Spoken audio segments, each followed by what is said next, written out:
আমাদের খুব একটি প্রবলেম হচ্ছে এই পার্সপেক্টিভ টুলটি, এবং অনেকে জানেন না যে পার্সপেক্টিভ টুল আসলে কি কাজ করে। আমি পূর্বেই বলেছিলাম একটি বক্স কিভাবে অঙ্কন করতে পারেন। পার্সপেক্টিভ নিয়ে যদি আপনি খুব বেশি না জানেন, তাহলে এখান থেকে পার্সপেক্টিভের কিছু বিষয় জানতে পারেন। এই ডকুমেন্টটি জাস্ট সেভ করুন। তার আগে আপনি আপনার পার্সপেক্টিভ যে প্রিভিউটি রয়েছে, বিশেষ করে ভিউ, এখান থেকে পার্সপেক্টিভ গাইড এবং কন্ট্রোল শিফট আই দিয়ে হাইড করে নিন, তা না হলে একটি প্রবলেম। এটিকে জাস্ট ড্র, ওকে, একে ক্লোজ করি, ফাইল এবং এখান থেকে নিউ এবং ওকে। নতুন একটি ডকুমেন্ট ওপেন করলাম। অনেকে হতবাক হয়ে যান যে এটিতে কী কাজ করবেন। নর্মাল অবস্থায় যখন এটিকে ক্লিক করবেন এবং ক্লিক করার পর এখানে আপনি কোনো প্রিভিউ দেখতে পাচ্ছেন না, কারণ উইন্ডো, এখান থেকে আপনি আপনার ভিউ, এখান থেকে আপনি আপনার পার্সপেক্টিভ গ্রিড এবং শো গ্রিড এবং শিফট কন্ট্রোল আইতে ক্লিক করলে দেখতে পাবেন যে আপনার এই প্রিভিউটি দেখতে পাচ্ছেন। আপনি যে কোনো একটি কর্নার এভাবে ধরে এভাবে মডিফাই করতে পারেন যে কেমন ধরনের পার্সপেক্টিভ এরিয়া আপনার দরকার। বিশেষ করে বিল্ডিংয়ের কাজ বা যারা অনেক ছোট বড় বক্সের তৈরি করার ক্ষেত্রে এই ধরনের পার্সপেক্টিভ টুল ব্যবহার করতে পারেন। এটির সাহায্যে কিভাবে আপনি একটি বক্স পার্সপেক্টিভভাবে তৈরি করতে পারেন। যেমন আসুন প্রথমে একটি বক্স আমরা এখানে অঙ্কন করি। এখানে দেখছেন যে একটি শেপ আমরা অঙ্কন করলাম এবং শেপের কালারটি আমরা এখান থেকে গ্রিন অথবা অন্য কিছু সিলেক্ট করতে পারি, এবং পরবর্তীতে আরও একটি বক্স এখান থেকে আপনি জাস্ট ক্রিয়েট করে আমরা এই এরিয়া এখান থেকে সিলেক্ট করতে পারি এবং এখান থেকে জাস্ট আপনি এভাবে সিলেক্ট করতে পারেন। তবে পার্সপেক্টিভ যখন করবেন তখন মনে রাখবেন যে আপনি কোন এরিয়া আসলে করতে চাচ্ছেন। তো আপনি এখান থেকে যে কোনো একটি এরিয়া এভাবে সিলেক্ট করতে পারেন। এজন্য অবশ্যই আপনি একটি এরিয়া সিলেক্ট করে নেবেন। এরপর আপনি এখান থেকে বক্স ক্রিয়েট করবেন। তো বক্স ক্রিয়েট করার পর এখানে দেখতে পাচ্ছেন যে অটোমেটিক প্রফেশন হচ্ছে, কারণ আপনি পার্সপেক্টিভ এরিয়ায় দুইবার একই জিনিস পার্সপেক্টিভভাবে করতে চাচ্ছেন। তো আপনি এখান থেকে জাস্ট আপনার ফ্রি ট্রান্সফর্ম টুলে যেতে পারেন এবং এখানে পার্সপেক্টিভ ডিস্টর্টে যেতে পারেন এবং এখান থেকে আপনি পরিবর্তন করে নিতে পারেন, অথবা আপনি এখানে ফ্রিতে গিয়ে আপনি আপনার পয়েন্টটি এখানে রেখে আপনি আপনার এরিয়াকে এখান থেকে টেনে নিয়ে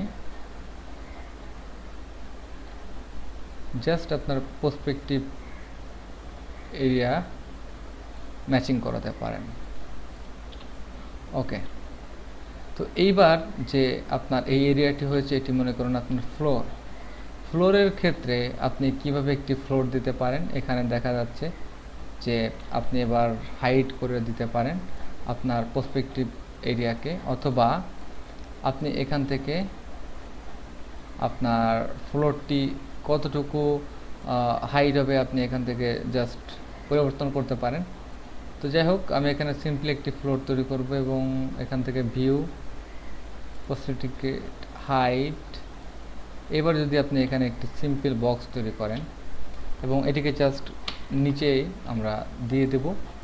নিচেই দেওয়ার পর এবার আবারও কন্ট্রোল শিফট আইয়ের মাধ্যমে আমরা দেখব যে আমাদের কোন এরিয়ায় এটি দরকার। তো আমরা এখান থেকে ফ্রি ট্রান্সফর্মে আবারও যাব, ফ্রি,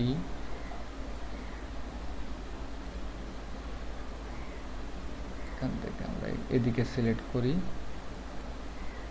অন্য,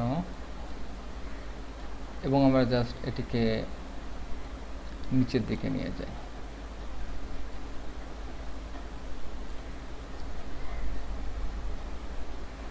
তো জাস্ট আমরা একটি আইডিয়া নিতে পারি যে কেমন ধরনের ফ্লোর হলে আমাদের এখানে মানাবে। তো সেজন্য অবশ্যই আমাদের আরও একটু বাড়তি এডিটিংয়ের দরকার। এই পাশের সাইডে আমাদের আরও একটু বেশি শেপ অঙ্কন করে ম্যাচ করাতে হবে। আমরা এটি জাস্ট পেন টুলের মাধ্যমে এখানে আপনি ক্লিক করতে পারেন।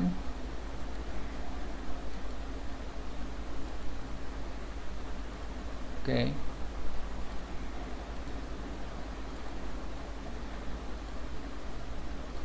ওকে, তো আমরা জাস্ট এটিকে একটি ফ্লোর হিসেবে নিতে পারি এবং কন্ট্রোল শিফট আই দিয়ে আপনি এবার খেয়াল করুন যে আপনার পার্সপেক্টিভ এরিয়া যতটুকু ছিল তার মধ্যে একটি ফ্লোর ক্রিয়েট হয়েছে এবং একটি জাস্ট সিম্পল একটি বিল্ডিং তৈরি হয়েছে। তো আসলে বিল্ডিং না, এটি একটি বক্সও মনে করতে পারেন, একটি বিল্ডিংও তৈরি মনে করতে পারেন এবং অনেকগুলা অবজেক্টের সমন্বয়ে আপনি একটি আর্টওয়ার্কের কাজ করতে পারেন, যেটি হয়তো আপনার পার্সপেক্টিভের এই ম্যাপটি আপনাকে হেল্প করতে পারে যে কোন এরিয়াতে গেলে আপনি জাস্ট আপনার অ্যাকুরেট পার্সপেক্টিভ এরিয়া আপনি আর্টওয়ার্কটিকে শেপের মাধ্যমে বুঝিয়ে দিতে পারেন। এখানে খুব ডিফিকাল্ট কিছু না, পার্সপেক্টিভ সিলেকশন টুল।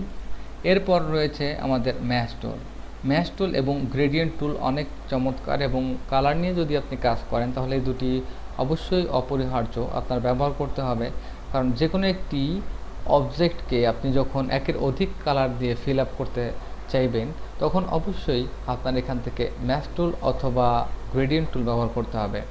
আর পার্সপেক্টিভের ব্যাপারটা জাস্ট এটি একটি গাইড, এটি যে কোনো সময় আপনি কন্ট্রোল শিফট আই দিয়ে হাইড করে রাখতে পারেন অথবা কন্ট্রোল শিফট আই এর মাধ্যমে আপনি ভিজিবল করতে পারেন।